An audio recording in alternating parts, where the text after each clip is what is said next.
I'm thinking over here we bring out a huge chocolate fondue fountain. Oh, yeah. P. Diddy had his birthday party here a couple years back, and he had one of those. Oh, screw that then. I don't want a fondue fountain if P. Diddy had one. Does it matter? Yes, it matters. I don't want to do it if Diddy did it. How about a donut machine? Did Diddy do it? Diddy did do it. A full ice cream bar. Diddy did it. Damn it, what didn't Diddy do? A Ferrari? So, for those of you who have not been living under a rock, you know who Diddy is and you know what's been going on with him lately this year. He's done some horrible stuff and he's in jail right now and he's probably going to go away for a long time, but this is an old article, so from like the 2010s or from 2010 itself, but I just found it a little bit, I guess, strange that Crystal Palace almost ended up with Diddy as the owner. Like, could you imagine that environment? Like, yeah, we won't get too much into how that would have been. But, it's kind of strange to see. It's kind of left me a little bit like speechless in terms of what would have happened if Diddy actually took over a soccer club or football club. Football club. Hey, I'm getting used to the lingo, football club.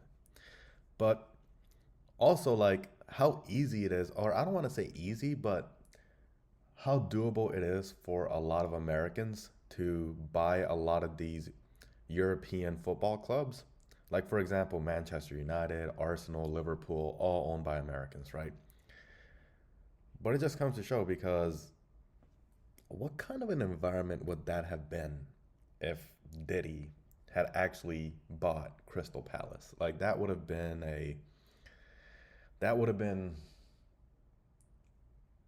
quite a strange team. But as we're kind of reading this article, right, he didn't specify what dissuaded him from buying the club itself. But apparently, he thought it was the right business move at the time, and a football team is what he always wanted to buy.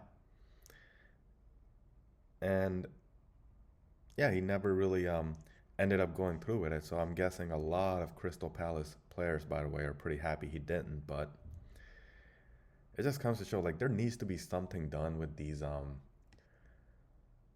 European football clubs where they just vet who buys them a lot better. Like, they just need to check who's buying them a lot better. And by the way, speaking of Diddy and football, I'm going to share a clip with all of you, a short, which is going to be somewhat strange because it's recent, actually. So this is like a YouTube short. They're always tricky to play, but here you go.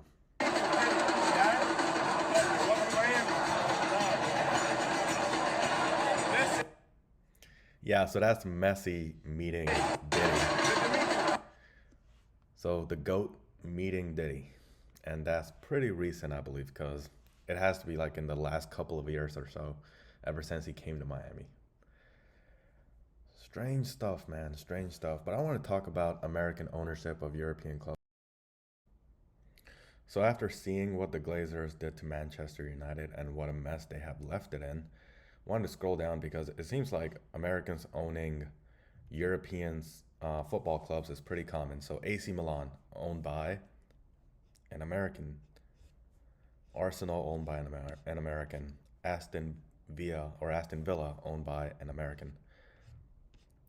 Atalanta, owned by an American.